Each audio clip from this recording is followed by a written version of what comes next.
Yeah, but before I go to section 162, please permit me to go to the fourth schedule, because a lot of people don't understand what this had led us to. Fourth schedule, talks about the functions of the local government. And if I read these functions to you, there is no state in Nigeria where local government today is performing these functions, because they have completely been taken over by the state government. The main functions of a local government council are as follows: the consideration and making of recommendation for a state commission on economic planning or any similar body, the economic development of the state, particularly as far as the area of authority of the council or the state are affected, and proposal made by the said commission body, collection of rates, radio and TV licenses, establishment and maintenance of cemetery, burial ground and homes for the destitute or infirm, licensing of bicycle trucks other than mechanically propelled trucks, canoe, wheelbarrow and carts, establishment, maintenance and regulation of slaughter slabs, slaughter houses, markets, motor parks and public conveniences, construction and maintenance of roads, streets, lightning, drain, highway, parks, garden and open spaces, naming of roads and numbering of houses, provision of and maintenance of public conveniences, registration of births, deaths and marriages, assessment of privately owned houses or tenement rate, and the list goes on. And then you now come to section 162 that you referred to.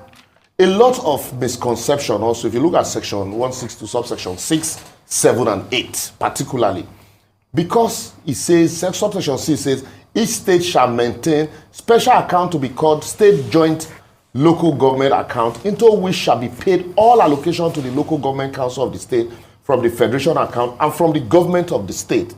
There's this misconception that that account is for the state government also to draw funds from. There is nowhere in subsection 6, 7, and 8 where the state was authorized to draw funds from that account.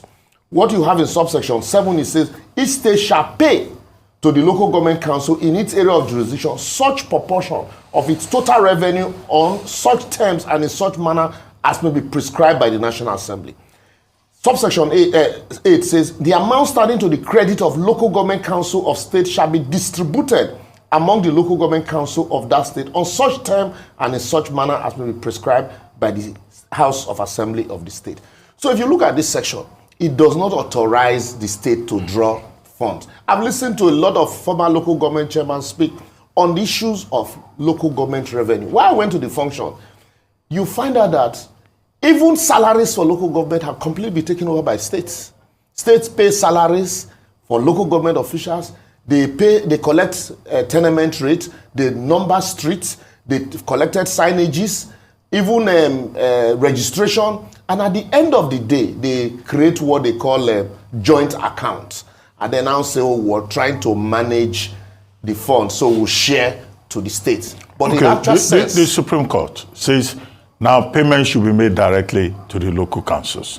Now, does the ruling by the Supreme Court, does it repeal that section of section 162 that you have quoted? No. Because the state joint account will still exist. And the states say what they charge is administrative charges.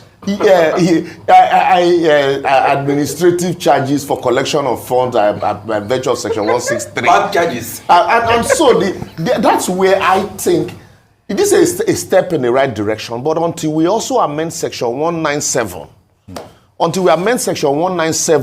to ensure that the election into the local government is conducted by a body different from states' electoral body, we will just be dancing around the issues, because at the end of the day, the state governors I call them emperors, are still going to appoint people into this local government, and then the revenue comes to you, and they tell you, God help you, don't bring it back. You will be removed from office the next day. They look for opportunities to remove you. So that's where the challenge is. It's a step in the right direction.